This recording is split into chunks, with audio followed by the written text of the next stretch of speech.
You looked completely fine at work today, and now you can't function. Same brain, same Tuesday, different person. Nobody warns you that the performance has a price and you're paying it tonight. Here's the scene. 5 o'clock. You close the laptop, and for 1 second, your face just drops. The face you'd been holding since 9, the eye contact, the right energy in the meeting, the good, busy when somebody asked how you were doing. You ran all of it, all day, held the posture, managed the face, kept the voice even when the inside was all static. And it wasn't the work being too hard that flattened you. It wasn't laziness either. It was the performance of being fine. That's the cost nobody puts a number on. So tonight we put a number on it. If you've ever wondered why you can hold it together for 8 hours straight and then fall apart the second you're home, this one's for you. We're the generation that got really, really good at looking okay. So here's ADHD masking at work. What it actually costs you, and why the bill always shows up after 5.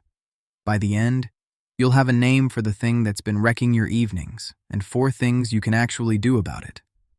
Start with what masking even is. It's the constant effort to look neurotypical when your wiring isn't. Catching yourself before you interrupt. Rereading the Slack message 4 times so the tone lands right. Running the calm, attentive, on top of it coworker on the outside while the inside is doing 14 things at once. For years, people assumed only autistic folks did this. That turns out to be wrong. A 2024 study in the journal Autism Research compared 3 groups of adults, 105 people in each. The ones with ADHD camouflaged a lot more than the people without it. So this is real. It's measurable. It's documented. Here's the part that actually matters. Masking isn't free. It runs on executive function, the same mental fuel that's supposed to run your job and your life. And there's only one tank. A 2024 study of 171 employees found that executive function problems were the bridge between having ADHD and burning out at work. 2 of them, specifically, managing yourself against time, organizing, and problem-solving on the fly. Those are the exact muscles the mask burns through all day long, and the burnout it leads to isn't just feeling sleepy. The researchers split it into 3. Physical fatigue, emotional exhaustion, and cognitive weariness. 3 separate ways the same empty tank shows up on you. So, picture the chain. You walk in, the mask goes up. Every hour of looking fine draws down the same account that's supposed to cover your focus, your follow-through, and your whole evening. By 5, the account is overdrawn. The collapse on the couch isn't a separate thing that happened to you. It's the overdraft fee. Now, the 4 costs, the ones that hit the statement whether you read it or not. Cost 1. The collapse follows you home. You spend the day's executive function on the performance, so there's nothing left for the parts of life that are actually yours. Dinner. The text you've owed someone for 9 days. The gym bag by the door you've stepped over since Monday. From the outside, you crushed it at work, so when you can't assemble a frozen pizza at 7, it feels insane. It isn't insane. You already spent the money before you walked through the door. The reason the easy stuff feels impossible at night is that the hard stuff already cleared your account at 2 in the afternoon. By the time you're home, you're not low on willpower. You're low on the fuel willpower runs on. Same difference to your to-do list. Very different thing to be ashamed of. Cost 2. Nobody believes you need help because the entire point of the mask is that it works. You don't get the accommodation, you don't get the lighter week, you get more because you're the dependable one. And dependable people get handed the overflow. And here's the cruel arithmetic. The better you are at masking, the longer you can run overdrawn before anyone notices, including you. So good masking doesn't cancel the crash. It just books a bigger one for later. The people who mask best tend to fall harder because they got the most practice pretending the tank wasn't empty. Cost 3. You lose track of which version is the real one. Think about the decade we just came through. The always green Slack dot that said, still here, still on it. The camera on Zoom face at 9 in the morning. The thrilled to announce voice on LinkedIn. The good busy in the one-on-one when the honest answer was barely. A whole operating system built to broadcast competence, and we all got fluent in it. And the research backs the split. A 2025 study found people mask the most at work and the least around others who share their wiring. So the you that clocks in is the most heavily edited you there is. Run that edit for 10 years, and the question stops being how do you drop the mask? It becomes which one was ever actually you. Cost 4. You file the whole thing under your own name as a defect. This is the one that does the real damage. Because the mechanism is invisible, you never see an overdrawn account. You see somebody who looked completely fine and still couldn't cope, and you reach for the oldest words you've got.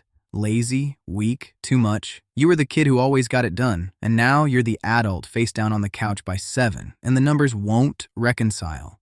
So you decide you must be the broken one. You're not the broken one. The accounting was hidden from you by a system that rewarded the performance and never once asked what it cost to keep up. Every clean review you ever got was also a receipt nobody handed you. Now, 4 things you can actually do. Not a personality transplant. Small moves that lower the tax.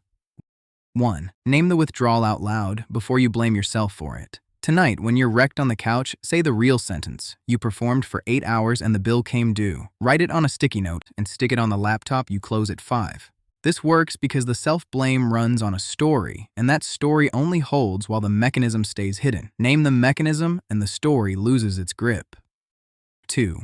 Build one no-mask zone into the day and defend it. Pick one slot where you stop performing completely, the walk to the car, the first 10 minutes inside your own front door, lunch eaten somewhere that isn't your desk, and don't tie it to a clock time, because the day somebody books 9:15, the whole thing falls apart. Tie it to an event that always happens. When the laptop shuts, beats at 5 every single time. You're giving the tank one stretch a day where it isn't paying out. One window where the face you're making is just your face. 3. Offload the work so the mask has less to cover up. A lot of the daily performance is just patching over things you dropped, the forgotten task, the deadline you lost, the detail that slipped through. So move that load out of your head and into something outside it. Write the task down the second it lands on you. Keep one single place everything funnels into. The less your brain has to secretly hold, the less executive function the mask has to spend hiding the misses. Less to hide means less to fake. You lower the cost of looking fine by lowering the actual cost. 4. Tell one safe person the unedited version. That 2025 study found the mask comes off around people who share the wiring, so stop waiting for that person to magically appear and go build it on purpose. One coworker, one friend, one group chat where the answer to "how are you" is allowed to be "barely." You don't need everyone to see behind it. You need one place where you're not performing, so those 8 hours have somewhere to land that isn't your kitchen floor at 7. If you've ever sat in your car in the lot after work just to buy yourself 5 minutes of not performing, hit like, because there are way more of us doing that than anybody admits. And subscribe if you want the rest of these, the stuff nobody warned you about, finally named out loud. So here's the thing that never made it onto the orientation packet. They called you high-functioning, reliable, the one who's got it handled. And you wore it because it was the only review that ever came back clean. But high-functioning was never a description of how you felt. It was a description of how good you'd gotten at hiding how you felt. The cost nobody warns you about is this. The better you perform fine, the longer everyone goes without asking if you are, including you. Pinball Mind. Deep dive videos for the ones who aced the test, lost the permission slip, and spent 30 years performing fine.